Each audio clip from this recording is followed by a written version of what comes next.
the forbidden witchcraft of the Congo, too terrifying to speak of in the heart of the Congo Basin, where ancient trees reach toward the heavens and rivers whisper secrets of bygone eras. There existed a power so profound that even now, elders speak of it only in hushed tones as twilight descends. The Village of Whispers. The story begins in Lubumbashi, a village nestled between the embrace of the great river and the shadow of Mount Nyiragongo. Here lived Adanna, a young woman whose eyes reflected the wisdom of ancestors long departed. From birth, the village healers noticed something different about her, how flowers bloomed more vibrantly in her presence, how animals fell silent when she walked by. She carries the old magic, whispered Grandmother Esh, the oldest woman in Lubumbashi, the kind we no longer speak of. The villagers lived in harmony with the forest, taking only what they needed, offering prayers to the spirits that guarded their lands. But beyond their protected boundaries lay territories where other forces reigned, forces that remembered the ancient wars between light and shadow. The stranger's arrival on the night when the moon disappeared completely from the sky, what the elders called the breathless night, a stranger arrived at Lubumbashi. His skin glistened like polished ebony, and his eyes held no reflection, as though they absorbed all light that entered them. "I seek shelter," he announced, his voice like stones rolling down a mountainside. "I have traveled far." The village chief, bound by traditions of hospitality, welcomed him. That night, as fires burned low and children dreamed, the stranger found Adanna collecting water from the river. "You carry something precious," he said, circling her. "Something that belongs to the old world." Adanna felt a chill despite the humid air. "I carry nothing but water for my family." The stranger smiled. "There are those who would pay any price for what flows within you. The Bwanga Muloji, the forbidden craft, it remembers you." Before she could respond, he vanished into the darkness, leaving behind only the scent of burnt honey and ash. The awakening that night, Adanna dreamed of ancient cities built of red clay and bone, of ceremonies performed beneath eclipsed moons, of knowledge forbidden since the time when spirits and humans still converse freely. She awoke covered in sweat, intricate patterns temporarily etched onto her skin in a luminescent blue. Grandmother Esh appeared at her doorway. "It has begun," she said. "They have found you." "Who has found me?" Adanna asked, watching as the glowing patterns faded from her arms. "The guardians of forgotten gates. They are neither good nor evil, child, they simply are. And they believe you are the vessel for what was hidden centuries ago." Esh revealed that Adanna descended from a line of powerful Bwanga healers who once commanded forces beyond human understanding. During a great conflict, the most dangerous secrets of their craft were hidden away, scattered across the consciousness of bloodlines that would one day converge. The stranger is a Muloji, a seeker of the old power. He will not be the last to come. The hunter in the shadows. As dawn approached, drums began to sound from the edge of the forest, not the familiar rhythms of village celebrations, but a primal pattern that made the ground itself seem to tremble. The village hunters reported seeing fires on distant hills, arranged in formations mimicking the constellations. The village chief consulted the elders. "They are calling the Kizimba-Nyoka," said one, his voice trembling. "The serpent's dance." The Kizimba-Nyoka was a forbidden ritual that had not been performed in generations, of ceremony to locate vessels of ancient power and extract what they contained, regardless of whether the vessel survived. Adanna knew she had to leave before the village faced danger because of her. Under cover of night, guided by Grandmother Esh's whispered instructions, she slipped into the forest carrying only a small bundle of provisions and a carved wooden amulet. "Follow the river upstream until you reach the place where water falls from stone faces," Esh had told her. "There you will find Jelani, keeper of the archive. He will show you what you carry within." The river's journey, the forest, was alive with watching eyes. Adanna felt them tracking her movements, not just animals, but older presences that seemed to shift between the trees like mist. Twice she spotted figures moving parallel to her path, their bodies adorned with clay and ash, their faces obscured by masks depicting beasts no living person had ever seen. On the third day, exhausted and frightened, she encountered a young boy sitting beside the river, playing a tune on a hand-carved flute. The melody seemed to make the water dance in small spirals. "Are you lost?" the boy asked, though his eyes suggested he already knew the answer. "I seek Jelani of the Archive," Adanna replied. The boy's expression grew solemn. "The Knowledge Keeper died with the last rains," he said, "but he spoke of one who would come.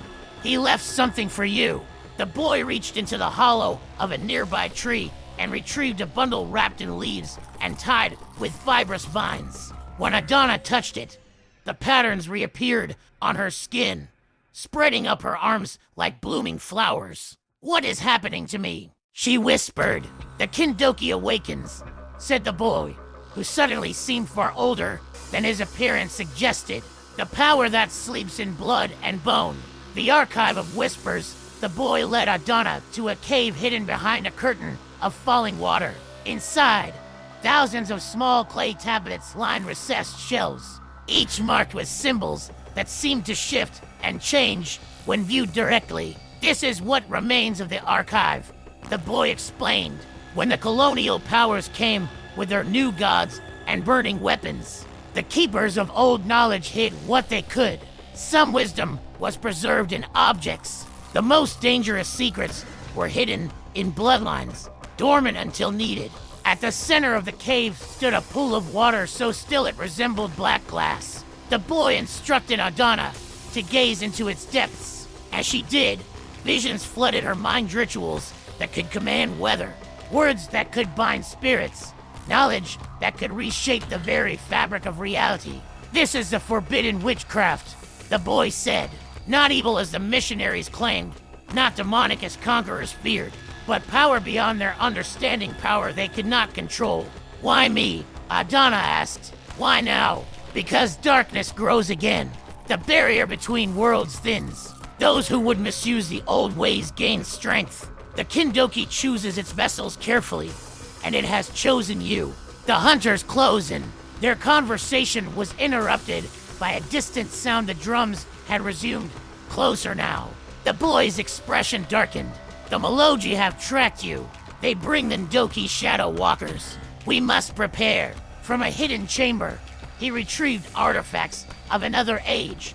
A staff topped with intricately carved animal figures, bracelets of copper and iron, and a small pouch of red dust. "These belong to Jelani. Now they are yours." The staff focuses will. The bracelets protect against malevolent spirits. The dust reveals what is hidden. As night fell, they fortified the cave entrance with symbols drawn in clay and ash. The boy taught Adanna words of power phrases in languages predating written history, syllables that resonated with the very bones of the earth. "Remember," the boy cautioned, "the Kindoki responds to emotion.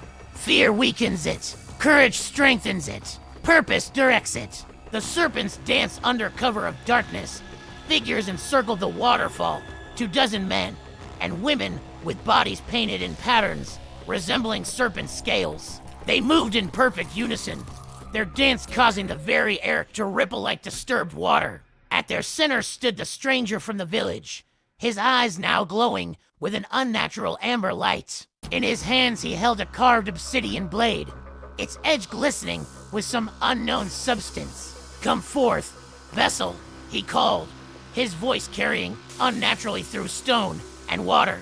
"What you carry does not belong to you. Surrender it willingly, and your passing will be gentle." Inside the cave, Adanna gripped the staff, feeling power course through her arms. "Who are they?" she whispered. "They serve forces that would use the old magic to dominate rather than balance," the boy explained.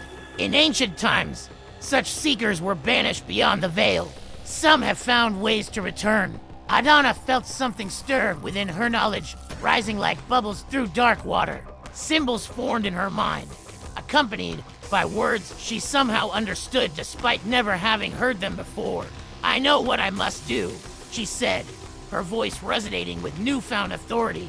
The awakening of Kindoki stepping beyond the cave's protection required all her courage. The dancers paused as she emerged, staff in hand, the mysterious patterns now covering her entire body in luminous blue light. There she is, hissed the stranger. Take her! Two dancers broke formation, moving toward Adanna with unnatural speed. Without thinking, she struck the ground with a staff and spoke a word that seemed to momentarily stop the flow of time itself. The attackers froze mid-stride, their expressions locked in predatory anticipation. You do not understand what you interfere with, child, the stranger growled. The power you carry is but one fragment of 7. We have collected 3 already. When united, they will reopen pathways sealed for centuries. Pathways to what? Adanna demanded. To realms where our kind once ruled as gods, he replied. Before the barriers, before the separation, the boy emerged from the cave, no longer appearing as a child, but as an ancient man, his skin like weathered leather, his eyes pools of wisdom and sorrow. They seek to release them kissing and do. He told Adanna, the devourers of light, the battle of wills. What followed was not a physical battle, but a contest of wills and knowledge. The stranger and his followers began a chant that made reality itself seem to warp and bend. Stones rose from the ground, hovering in complex formations. The water from the fall reversed its flow. Adanna felt the knowledge within her, responding ancient words forming on her lips, power flowing through her veins. She began her own chant, memories not her own guiding her movements. The staff in her hands grew warm, the carved figures seeming to writhe and move. The sky above turned crimson, then violet, then a black so absolute it seemed to swallow the stars themselves. Between the two opposing forces, the very fabric of existence strained and thinned. You cannot win, the stranger snarled. You are but one vessel. We are many. But Adanna was not alone.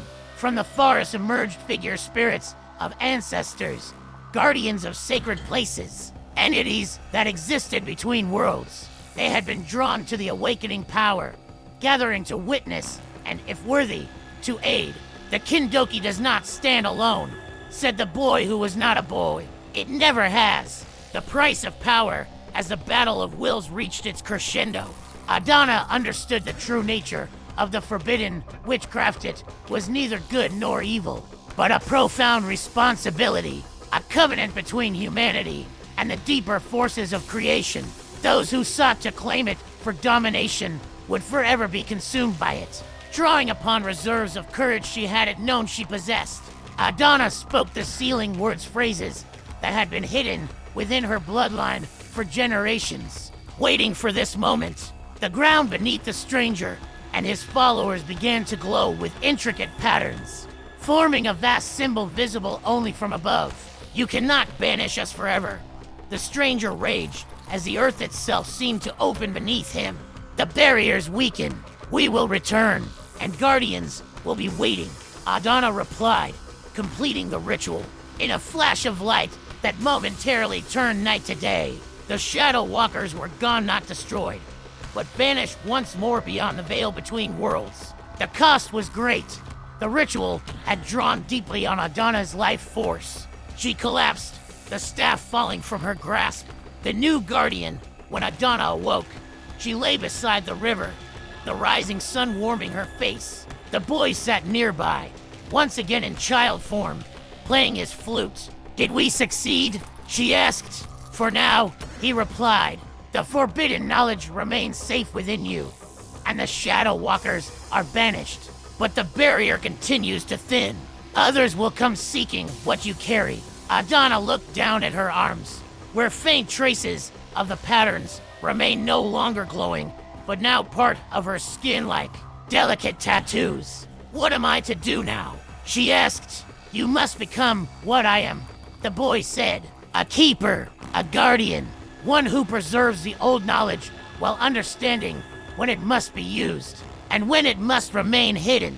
And the other vessels, the fragments the stranger spoke of, the boy's eyes grew distant. They are scattered across the land, Some know what they carry. Others, like you, remain unaware until awakened. In time, you may need to find them either to protect them or to unite the knowledge for a greater purpose. The return months later, Adanna returned to Lubingi, though not as the same woman who had fled into the night. The villagers recognized something had fundamentally changed. She carried herself with the quiet authority of one who had glimpsed beyond the veil of ordinary reality. Grandmother Esh greeted her with knowing eyes. "You found what you sought. I found what sought me," Adanna replied. She established a new dwelling at the village edge, where the forest began its ancient march toward the horizon. There, she began training selected individuals who showed signs of the old awareness not in the full secrets of the Kindoki, but in enough understanding to recognize and resist those who would misuse such power. Stories spread of a new guardian in the Congo, one who could speak with the forest itself, who could heal wounds that defied modern medicine, who could see approaching dangers before they manifested. Some came seeking miracles, others came seeking power. Adanna turned away those with darkness in their hearts and helped those with genuine need. And on certain nights, when the moon disappeared completely from the sky, she would venture deep into the forest to converse with entities older than human memory, renewing ancient pacts, maintaining balances established before written history. For she understood now what the elders had always known, that the most powerful magic was not in domination, but in harmony, not in bending the world to one's will, but in aligning oneself with the deeper currents that had always flowed beneath the surface of existence. The forbidden witchcraft remained forbidden not because it was evil, but because such profound connection to the forces of creation required wisdom few possessed. In Adanna's guardianship, its secrets would remain safe until the day when humanity might be ready to remember what it had once known. And somewhere beyond the veil, the Shadow Walkers waited, watching for any opportunity to return.